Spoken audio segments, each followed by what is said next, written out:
दोस्तों नमस्कार। आज एक बार फिर से ऐसा लगता है कि जैसे हमारी पूरी यात्रा का हासिल हो गया और एक अद्भुत स्थल पर हम हैं। ये है नालंदा। इस करामाती धरती के बारे में बात करने के लिए स्थानीय गाइड सर आपका नाम है? प्रवीण कुमार। प्रवीण कुमार जी हैं। और प्रवीण कुमार जी लगातार हमें बहुत सारी बातें हैं वो बता रहे हैं, हमारे जो कंसेप्ट थे उनको क्लियर कर रहे हैं और इस तरह से किसी भी सवाल का जवाब प्रवीण कुमार जी के पास है। तो आप सर प्लीज़ थोड़ा सा हमें ब्रीफ में बताइएगा कि एक जो हमें पीछे दिखाई दे रहा है ये क्या है? देखिए, ये पीछे जो दिख रहा है ये नालंदा का। जब भी अगर गूगल पे भी सर्च करें बुद्ध विहार नालंदा कुछ भी लिखेंगे तो आपको ये पिक्चर आ जाएगा, इसका सीन आ जाएगा। एक्चुअली इसका जो इतिहास है नालंदा का, इसके अंदर भगवान बुद्ध के प्राइम डिसाइपल जो नालंदा में बुद्ध के शिष्य बने थे सारिपुत्र, उनकी रैलिक थी बुद्ध के पीरियड में। अब बुद्ध आया करते थे क्योंकि बुद्ध से पहले सारिपुत्र डेथ कर गए, बुद्ध के प्राइम डिसाइपल। हाँ, कुछ साल पहले। हाँ, जब डेथ कर गए तो बुद्ध भी आते थे रैलिक पे। लेकिन बुद्ध के मरने के 200 वर्ष के बाद लगभग great king Ashoka Maurya dynasty, जब उसने बुद्ध मूर्तियाँ और स्तूपों का निर्माण करने लगे करीब करीब पूरे एशिया कॉन्टिनेंट में more than 84,000 temple and stupa बनाया था, जिसमें कि बोधगया में महाबोधि मंदिर सब जानते हैं किंग अशोका ने बनाया। तो नालंदा में भी यहाँ पे सारे रैली के ऊपर किंग अशोक ने स्तूप बनाया। वो स्तूप जो है बार बार रिपेयर होता गया, ये बड़ा होता गया, ऊंचा होता गया। अच्छा। इतना ऊंचा जो बना हुआ है ये जो है 7 बार रिपेयर होने के बाद इतना बना। अच्छा, तो यानी कि एक बेस रहा होगा, फिर उसके ऊपर फिर निर्माण हुआ, फिर निर्माण हुआ। जब भी डैमेज हुआ उसको रिपेयर किया गया। अच्छा। जब भी डैमेज हुआ रिपेयर हुआ और ये ऊंचा होता गया।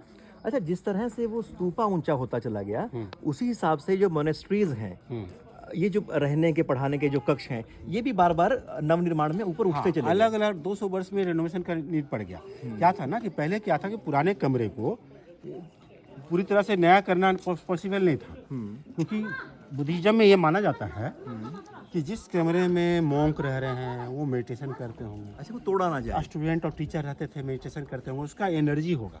अच्छा। वो एनर्जी को डैमेज ना किया जाए, इसीलिए उसको कवर करके फिल करके नेक्स्ट बिल्डिंग उसको ऊपर अरे वाह। ये चीज़ है। तो आपने बताया इसकी जो शुरुआत होती है वो गुप्ता में होती है।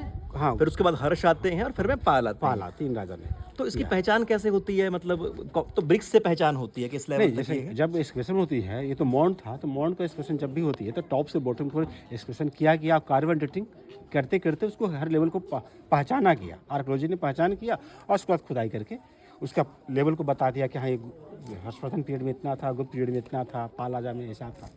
तो एक तरह से अगर हम देखें तो एक तरफ पढ़ने का पूरा मठ है और एक तरफ मंदिर का साइड है। मंदिर का मैंने वही 2 ही पार्ट में लाइब्रेरी के बारे में बताया गया है, इतिहास में है, बट वो मिली नहीं है। मुबली नहीं है। हाँ जी। और इस तरह से अगर हम अंदर एक इसमें जाते हैं तो क्या बोल देंगे आप इसको? मोनास्ट्री, मोनेस्ट्रीज को बोलेंगे, हॉस्टल भी, और दोनों चीजें साथ में, मतलब रहते भी वहीं थे और पढ़ते भी वहीं थे।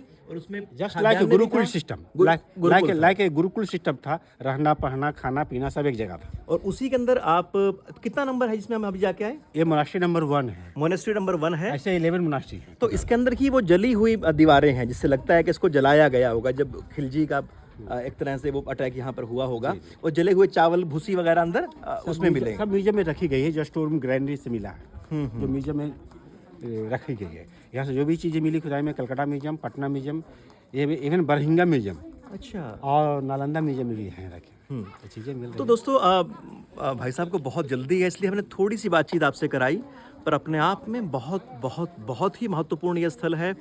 आप कितनी सारी चीज़ें हैं जान सकते हैं। हालांकि इतना ज़रूर है कि आपको इन चीज़ों को देखने के साथ साथ में अपनी कल्पनाशीलता और एक अध्ययन आपका रखना पड़ेगा, तभी आप इन सब चीज़ों को साकार कर पाएंगे। बहुत बहुत धन्यवाद प्रवीण जी आपका। Thank you sir. Thank you. और विजिट करिए और अपने दोस्तों को भेजिए ना, बिल्कुल आएंगे। और बेस्ट सीजन है, बेस्ट सीजन में ज़्यादा है। नहीं, हम आपका फ़ोन नंबर ले जाएंगे, सबको बताएंगे। जी, चलिए, थैंक यू।